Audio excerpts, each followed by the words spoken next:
Siddharthnath Singh, spokesperson of the BJP, is also joining us in this part of the debate.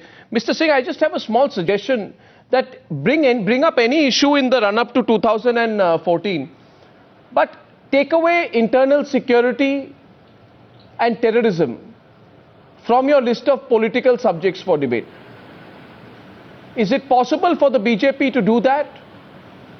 Instead, work together with the government and with all right-minded people, including Dilip Padgaonkar and all others, to not make terrorism and internal security a subject of political powwowing before a general election. You can take the first step. Well, certainly. Well, I would love to say yes to it, but the fact of the matter is that a consensus needs to be brought. If the government of the day thinks in that way also and makes a first step to ensure that yes, the points which BJP or other opposition leaders and the like-minded people like Dilip Padgaonkar and others are raising, they are incorporated as a national agenda, particularly on the issue, well, they can call it another different name, POTA, but we do need a strong law on terrorism, and the government of the day stops using hard words or coloring terrorism like the Hindu terror, etc. I think yes, it is possible, but the government of the day needs to move on in this direction.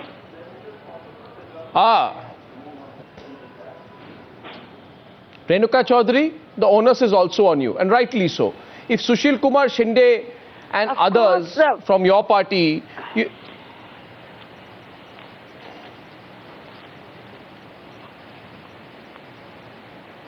No, go ahead. I think you got the drift of Siddharthnath Singh's... No, my question is, if Sushil Kumar Shinde and other individuals from your party stopped, putting colors to terrorism, making it purple or green or saffron or white terrorism, this debate would not happen. But there also seem to be Congress leaders who are very keen to have this polarization before a general election. I wonder why. No, I wouldn't want to enter that kind of a discussion. I think it's very demeaning. The Congress party has always said that terror doesn't have a color. But yes, as a Home Minister, the gentleman has certain facts at his hand, and he probably identified it, whatever. But to say that that is going to influence any kind of national view on what we should do against terror is petty. I think Mr. Singh comes and says, oh, but the ruling party does this, that. Please, let's not open that box, because then there's a lot of accounting that the BJP will have to do. We only can't keep going back, rewinding and replaying. Please look at the way forward.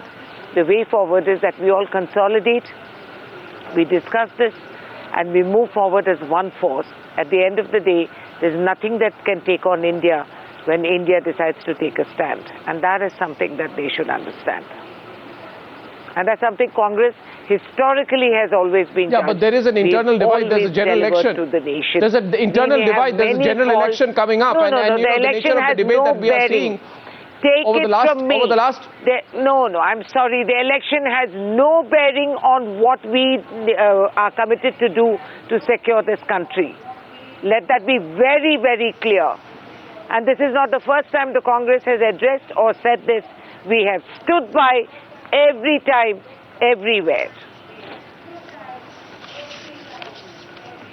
No, but the fact is, Renuka Chaudhary, and this question goes to both of you. The fact is that your party leaders constantly refer to terrorism in different colors, adding it a certain religious and political hue, which is absolutely unnecessary. And Siddharthnath Singh, your party also, which has been saying repeatedly there should be no politics played over death row convicts, has repeatedly played politics over death row convicts. That issue has been taken away from you, but you have politicized each and every subject that relates to the security of this country. I'm sorry. You have politicized it. No, I'm sorry, Arnab. Would you like to elaborate where we have, had a double speak on death rows or on the terrorism, on the terrorists? How many examples do you want? How many examples do you want? Well, you may start with one. You may start with one. Okay, one. I'll give you one and you give me one counter response, only for want of time. September 2011, sure. BJP says officially, we all need to realize that the unity, that the sovereignty and integrity of India is bigger than politics and political divide. Whoever tries to break the country or attack its sovereignty and integrity, whether it is the terrorist attack on parliament or the massacre of innocent people with impunity, must suffer capital punishment after the same is confirmed by the due process of law. There must be no political debate over it. After this, 7 months later, the BJP went on to demand a white paper on Afzal Guru. Every single week, there is a BJP leader who asks questions about how the state has become soft. You want me to give you more examples? I have some. Yes. Do you want me to share some more with you? Sure. No, I'm okay with it.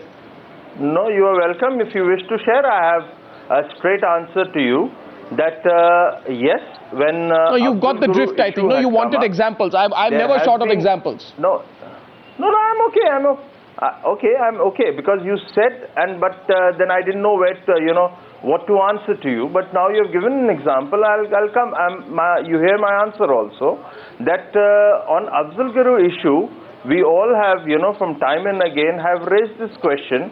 Well, perhaps as my chief spokesperson had said, it's not the day, but let me also say, yes, the delay of hanging Afzal Guru after the Supreme Court rejecting and the newspapers commenting that there has been the file with the Delhi government for a very long time. 14 reminders had gone to Delhi government by MHA, and all these things get related with certain elections. The politics had crept in, and therefore the BJP raised these questions.